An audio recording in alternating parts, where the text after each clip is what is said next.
Greetings, everybody, and welcome to the Call to Be podcast, where we seek to empower everyday believers to discover and live out their authentic calling in Christ to be a greater blessing in our world today. I'm Reverend Dr. Travis Guzzi. I'm the Executive Director of Wellness and Coaching for the Southeastern District of the Lutheran Church Missouri Synod. I'm also an ICF certified life and executive coach and a Gallup Strengths coach. And it is wonderful having all of you, our listening and viewing audience, joining us for this once a month everyday believer conversation, where we have conversations with everyday believers doing extraordinary things in the kingdom. And today we have a special guest with us. We have Sara Carlin, who is going to be talking about a ministry that she was part of forming called Broom Tree, that seeks to help professional church workers with educational debt. And I think this is an important conversation for 2 points. One, as we talk about in these conversations, how you as an everyday believer can start things, especially in partnerships with others, to do more than you can by yourself.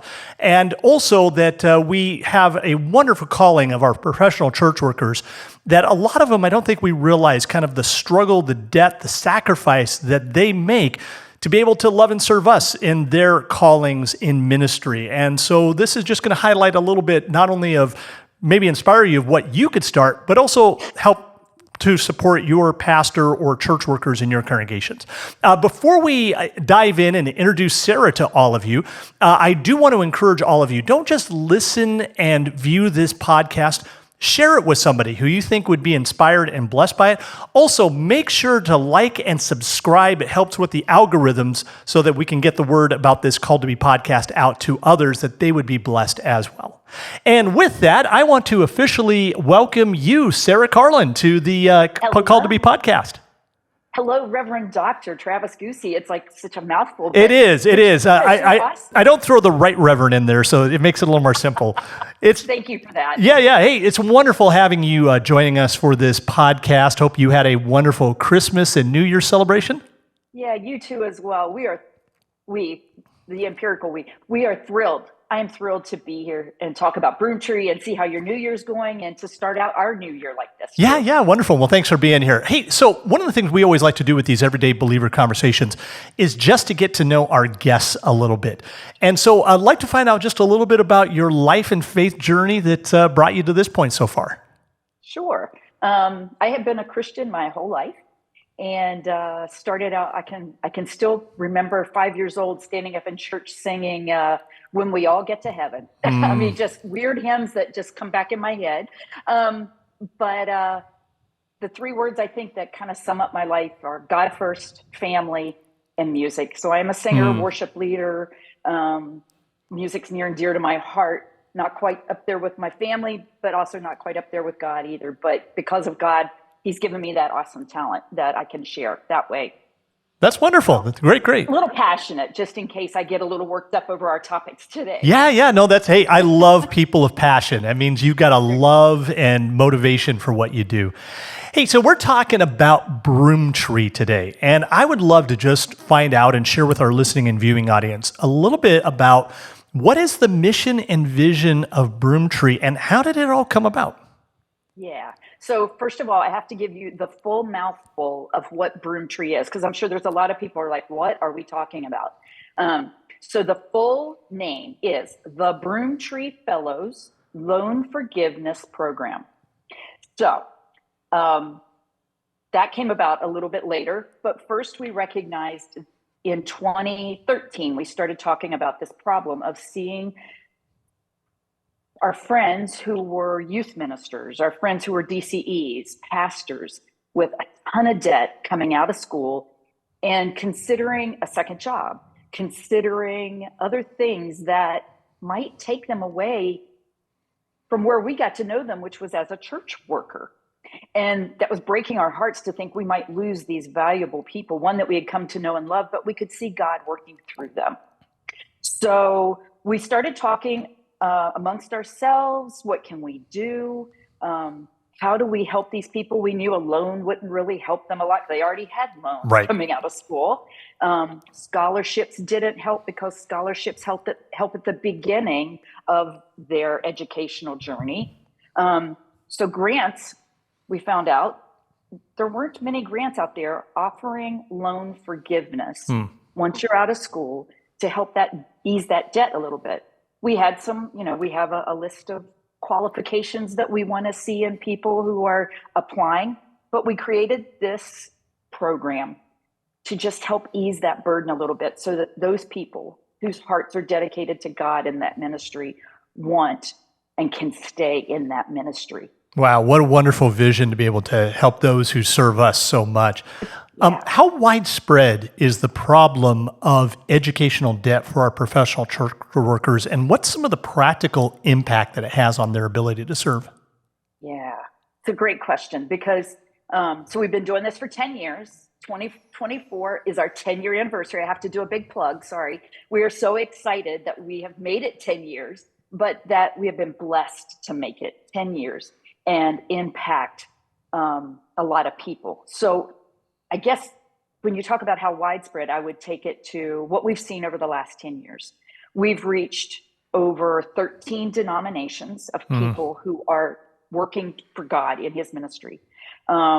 We've given out over 300 awards of loan forgiveness help. So that means not necessarily 300 people, because we actually are an annual grant giver. So people can come back year after year to get maybe a little more help because they have more loans. Sure. But what we have seen is that it's bigger than we ever expected. And the other thing we had to do when you talk about widespread is redefine our definition of church worker. And you said that up front, and it's like, that's where we started in 2014. Well, we know church workers as pastors, youth ministers, DCEs, teachers. And what we have learned over the last 10 years is that there are also graphic designers that are working for God. We have nurse practitioners that are direct ministry to God.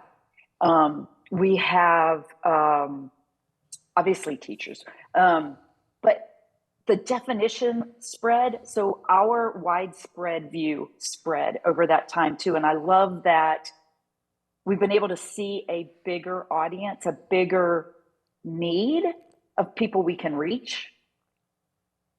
Yeah. So it sounds like it's not just your typical, what you think of as your pastor or maybe your youth minister, but you're looking at people who are dedicated full-time to kingdom work, but maybe just not technically in the traditional definitions that we've always understood. Yes. And they have to be full-time. We had to make that criteria somehow of who do we decide who we can help. Because the sad part about this whole thing is we can't help everybody as much as we would like to. We had to figure out who are we trying to serve besides God, but who are we trying to help along this Who's journey? our niche? God. Yeah, yes. And so we decided they had to be full-time in whatever vocation that was and seeking to be a minister for God. Yeah. And that can look, like you said, in so many different ways that I don't know that we were really prepared for how that was going to come about. Yeah. Well, hey, first of all, congratulations on 10 years. I mean, for any kind of a nonprofit and ministry to make it to that point and to see all the lives that you've been impacting. You kind of alluded to this, but what I'd like to get into is a little bit more of the nuts and bolts of what does it look like practically for you to help somebody who is in professional church work in whatever capacity address the problem of their student debt? Okay. So, our name, just in case somebody's not familiar with this scripture, let's jump back just a second to 1 Kings 19. Elijah was running for his life. And I think he even prayed out, right? That just take me, God, take me now, because I can't get through this. We didn't want the people we were seeing to ever say that, take me now to another vocation. And so just as God sent angels to take care of Elijah, we were trying to figure out how do we support people in another way. And so the way we see that working is we offer money to help offset those loans that these people have accrued. We have an application process that actually perfect timing for this podcast because our application window just opened last week. And so hopefully at the end, we can give you some social media. Oh, absolutely. Yeah, we always like to plug our guests here. So yay, glad to hear it. So our application requires things like an essay of why you are committed to your ministry. What is your ministry? We need, obviously the things like your transcripts or your loan docs. We need recommendations. But it's the essay I want to come back to for a minute, because that essay is how we get to know these people. And I wish I had a true count of how many people we have been able to reach. But let's say it's 200. I feel like we have gotten to know these 200 people in such a more intimate way than we ever would, sometimes even if they were our pastor, because they're truly sharing their hearts in this application of why they think God has put them where they are now and why they want to stay there. And so that to me is how we make it accessible to people who feel led to stay here, and just want that little bit of extra encouragement. Yeah. Help. And you talked about these grants, and it's on a yearly basis, so you can reapply for a grant each year. What is kind of a typical award that you all see, and what's been kind of your rationale behind the dollar amount that you come up with for those awards? Absolutely. Let me start with the rationale. So what we were hoping to do was, we could start to see the metrics kind of come out of how much loans we were seeing and how much yearly debt they were paying. And so what we hope to do and what we try to do is offer in a yearly basis a grant amount that will help offset those payments on a yearly basis. So the awards can come out anywhere between $1,500 to $3,000. We've been, give or take on either end. We started with 13 people in 2014, and we are now up to averaging over 35. And so we try to spread the money not thinly. We want to spread it thickly. We want to impact as much as we can, and help as many as we can. And so, we look at the loans. We look at, really, are they going to stick around? Really, are they looking to change? Is this money going to go for their next degree? Because really, we're looking to help people with that with the graduate start over. We're looking to help the people who already have the debt, not looking to accrue more debt. Right. And so that's a hard balance. Yeah, and there's a lot of organizations and ministries that give grants for school. You're looking for afterwards. Yeah. Yeah, that's great. Well said. Thank you. Yeah. So they apply. You review their essay. You look at their details. You award the grants. Tell us a little bit about the banquet. I had a chance, my wife and I, to attend the last banquet you all had last year. Yes. Tell us about that and what's its purpose. Okay, so let me catch you back up into the timeline. Once people put in their applications, and those are due by the end of February, about the beginning of April, notifications are sent out to the people who are going to receive an award for that current year. So this year will be 2024. And then the first Tuesday in June, I hope you already have it on your calendar, Travis, but that first Tuesday in June, we have done a dinner banquet every year to give them their award check, because it does come in the form of a check. We have always given some kind of a gift, a cross, a pen, a mug, things just to say thank you. But the benefit, the dinner has turned into this amazing community where people network, because we have table hosts that are pastors like yourself, or there are teachers, or they're friends of Broom Tree that have come alongside us to love this community that just wants a little more love and encouragement.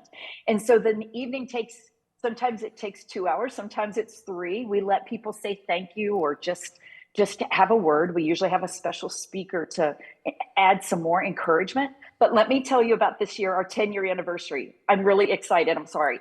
This year, we don't always invite past people who have received awards and are no longer getting them. This year, not only are we bringing in the 24 awardees, but we're inviting all the past alums and then our friends. And we are celebrating at the Museum of the Bible in Washington, D.C. Oh, very nice. Wonderful location. And so we are so excited. It'll still be the dinner. They'll still get some tastes of the Museum of the Bible that will be open to us. But we are so excited for this incredible opportunity because I'm sure there's tons of people who haven't been there yet. So we're really excited. That's wonderful. Wonderful. Before we get into maybe a story or two of recipients and the impact, I think it might be interesting to find out. So how does Broom Tree raise its funds to be able to give these grants to help professional church workers? Yeah, I mean, that's a tough part. Got to have the money to give the grants. So we have been blessed enough. Don't always like using that word. It can be taken too lightly. But we have been blessed enough to have people come around us and want to follow God's call on their lives. And you said it in the very beginning. It's paying it forward sometimes. Sometimes it's just, we feel called to help you. And we have generous donors come through and just help us along the way to be able to continue this year after year. That's wonderful. So people who have a similar heartbeat to you and your family and those who are on your team. Yes. That's been great. Awesome to see more people and the spread get wider across denominations, across vocations even. People we've worked with in the past in our non-church life and people in our church life as well. That's wonderful. That's great. Hey, so it would be wonderful to hear maybe a story of somebody who received a grant or a couple of the grants, maybe somebody who's even, as you said, graduated from your program. Just to hear kind of in practical terms what that impact looks like in living human people who love God and love his people. Yeah, and you would think that would be really easy. And so I have been thinking for the last 24, 48 hours of who embodies what Broom Tree is. And so I can give you one specifically, and they were an early on couple. To be honest, we never met them because coming to the banquet, the award dinner is not a requirement of receiving the award. We never met this couple because they were missionaries to Thailand. They both applied for grants. We awarded both of them grants. So they received that and helped pay off their loans while they were in Thailand on their missionary journey. And to me, that's a beautiful example of one place we've really had a big impact. Another place we've had impact is we've seen some more. We don't honestly keep tracks or metrics for who has paid off their loans. But we know over time when somebody will say, yeah, we are so sorry, we are not applying this year because we really want to be a part of the Broom Tree family again this year. But we paid off our loans. And so that's been an amazing thing. And we've had pastors do that and teachers do that. I mentioned a graphic designer earlier. He helped us through the COVID years. We were trying to figure out how do we do these banquets and make it an inclusive community environment through Zoom. Well, he took videos from all of our awardees that year and made us a beautiful video that we could show and put up on our website and our Facebook page so people could speak of their gratitude and what Broom Tree is doing for them. You know, if you decide to apply for a loan, even on the back of our loan application page, let me just read you one and then I promise I'll stop. Sure. Because I could go on and on. But this is a 2018 awardee from the Fellowship of Christian Athletes.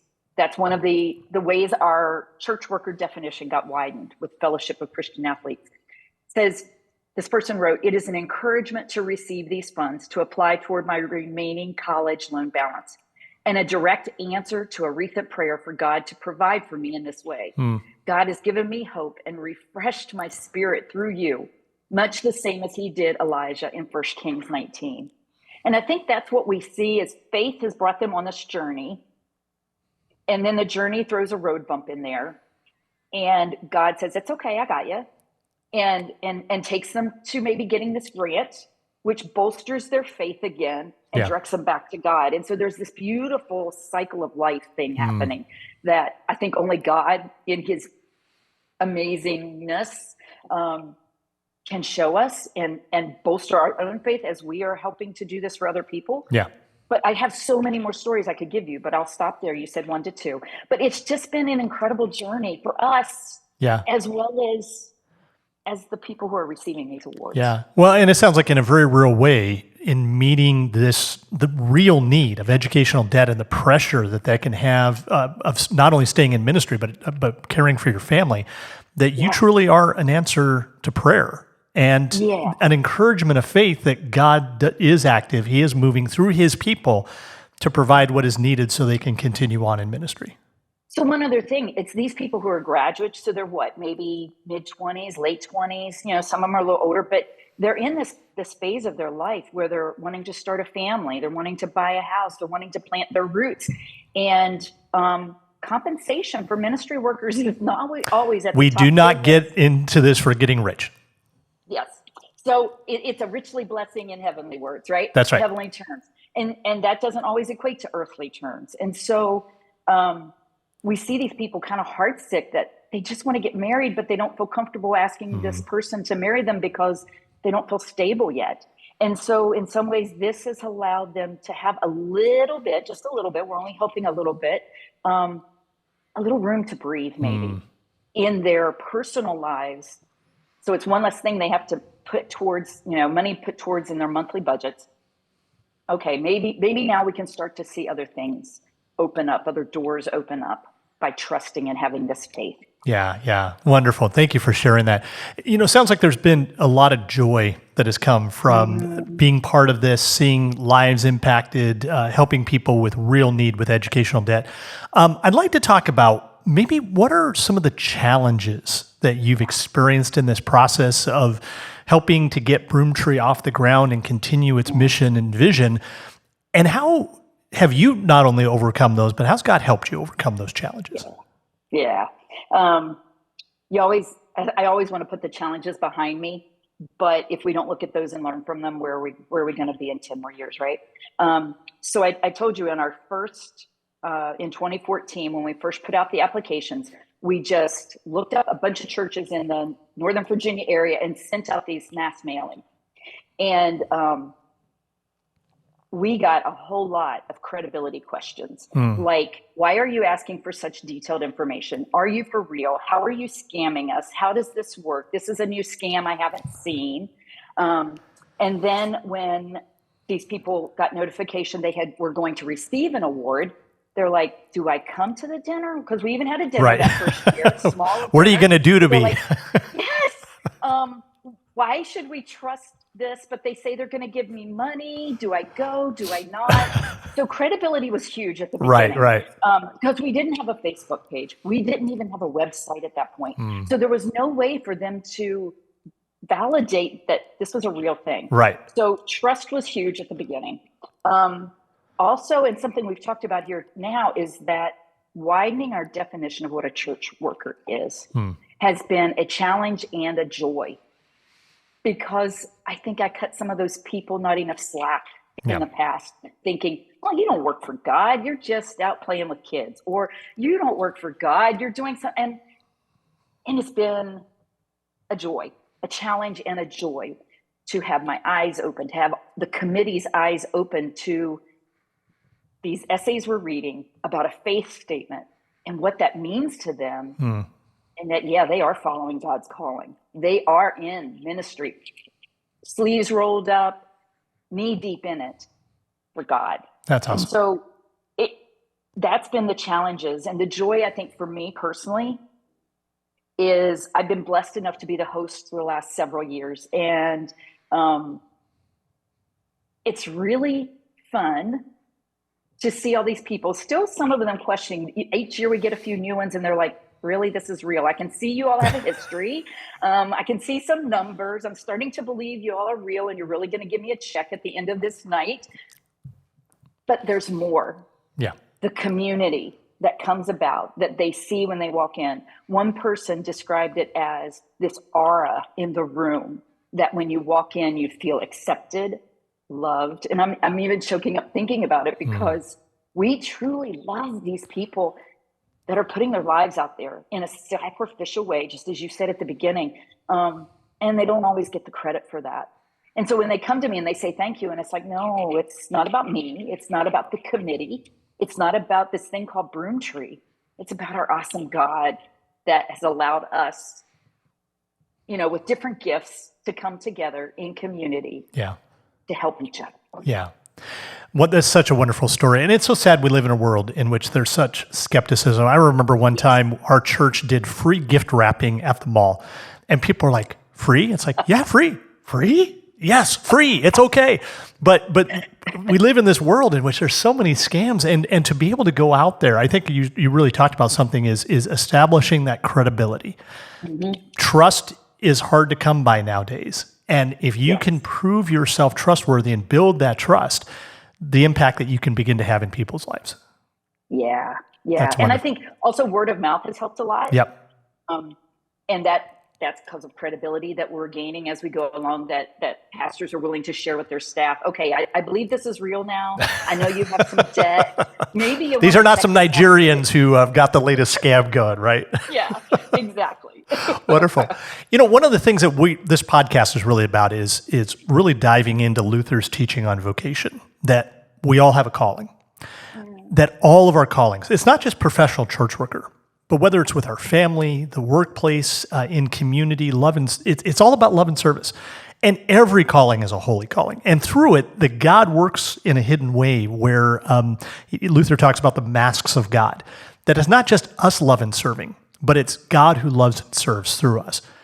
How would you define, if you were to kind of give your definition of how God works through your life to love and serve, how would you define that? How would you explain that to somebody who says, what do you do and how's God using you to bless? Yeah. I think before COVID and even before Broom Tree, I would have always said it was my voice. That singing is how God uses me in the best way, and that hopefully I'm singing his words and people are hearing it with a different ear. Mm-hmm. And I love that God has shown me over these last 10 years that I'm more than just a singing voice, that I am being his hands and feet here on earth. And all I try to say back to him is, I'm giving it all up to you. Use me however I can be used. And I think we as a committee come together to have that same agenda.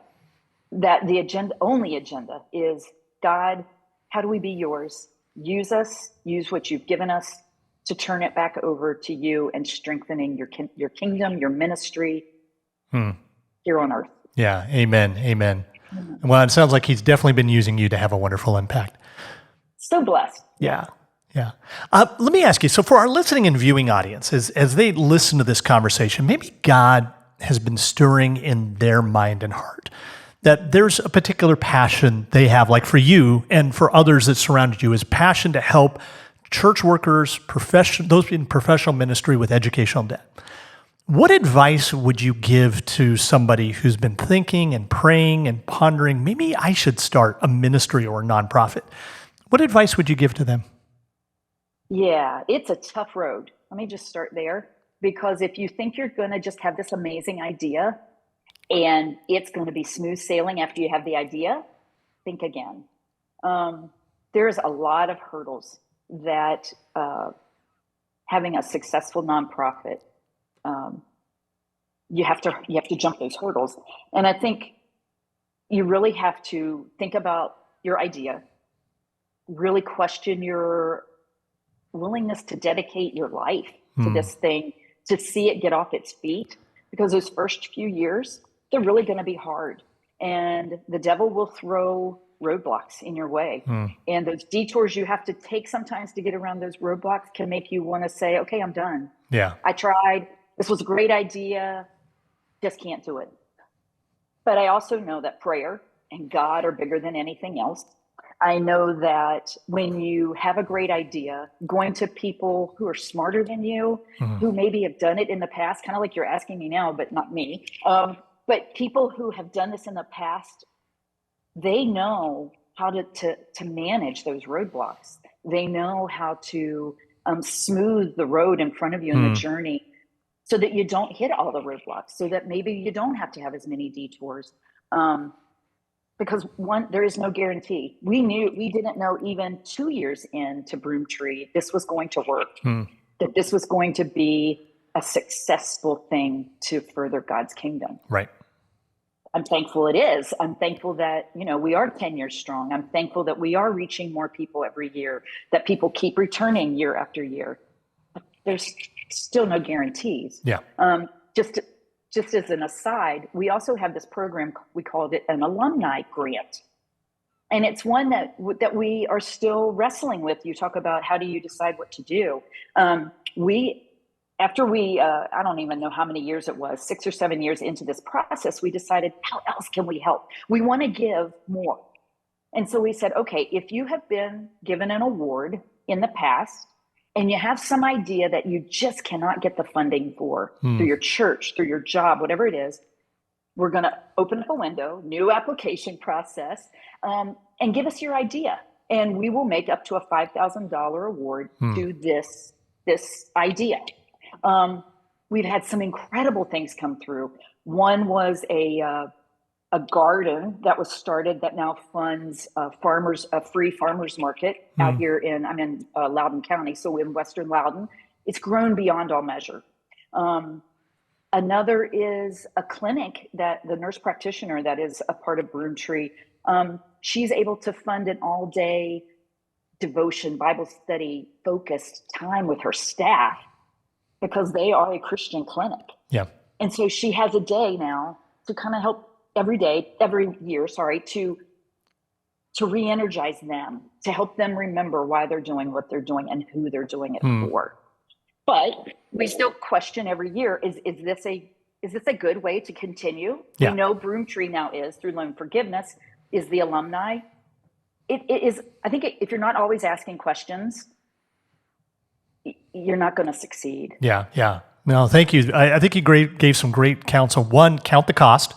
If you're going to build a tower, know you can do it. If you're going to go to war, know you can finish. Surround yourself with people who have maybe been on the journey and have expertise and knowledge. And it's also to recognize that you need to keep going back to your mission and vision of why are we and keep examining that. Yes. That's wonderful. Wonderful. Hey, so if our listening and viewing audience, they've listened to this podcast, they've viewed it, and they're like, I would really like to get involved and help, whether it's making a financial contribution or some other way that they could be part of what you're doing. How can they get a hold of you? And then the second, we'll come back to it. If we have a professional church worker or somebody in full-time ministry who would like to take advantage and apply for one of these grants, how would they get in contact with you? So let's take those two. Absolutely. So first off, if there's anybody that would like to come alongside Broom Tree as an organization, we'd love to have your support, your questions, whatever. We have a website where Sara Reese is our program manager. And let me give you her email address and her phone number to start with. It's programs, plural, programs at broomtreefellows.org. Her phone number is 703-437-9720. So she can answer any questions, talk to you about how to support us, how to help us, how to be involved. And we would love that. We welcome that. And then for people who are looking to maybe apply for an award this year, great timing. You can email that where we just said the programs at Broom Tree Fellows. But to get the actual application on Facebook, search for Broom Tree Fellows, all one word, plural fellows. And we have a webpage that is broomtreefellows.org. And it has pictures from previous years. It has everything you need. And even whatever questions you have, 703-437-9720. Sara Reese and her team are so amazing at helping you through every step. If you're having trouble getting something, if you're, whatever the question is, reach out to them and they will help make this connection and make your application get through.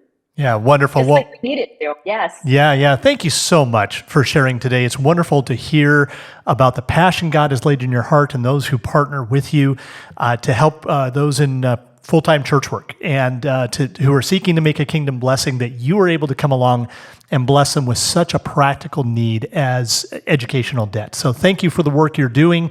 And as we wrap up this podcast, I just would like to encourage our listening and viewing audience. Hey, pray for your church workers. ask how you can love and serve them. It is not easy to be in full-time church work. But reach out, see how you can love and serve them, whether it's just simply with prayer or maybe helping with some real needs. Partner with a ministry like Broom Tree, especially if you have a heart and passion to help with educational debt. And for you, if you have a ministry that God has laid on your heart or a nonprofit, a vision, maybe it's not like this, but it's something else that God has just been tugging at your heartstrings. You don't have to walk alone. As Sara mentioned in their journey, they found others who went before them and could bring expertise. I would love to maybe just talk with you about doing some coaching with you to explore your idea and to discern how you might be able to live that out and turn it into a reality and what God may be calling you to. So feel free to reach out to me at calledtobepodcast@gmail.com. That's calledtobepodcast@gmail.com, and be happy to have a conversation with you.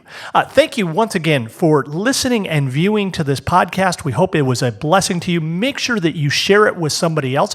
As always, we want to thank Malem and the Southeastern District for their generous support that made this podcast possible. And with that, God's richest blessings, and we'll catch you next time for the Called to Be podcast. Take care, everybody.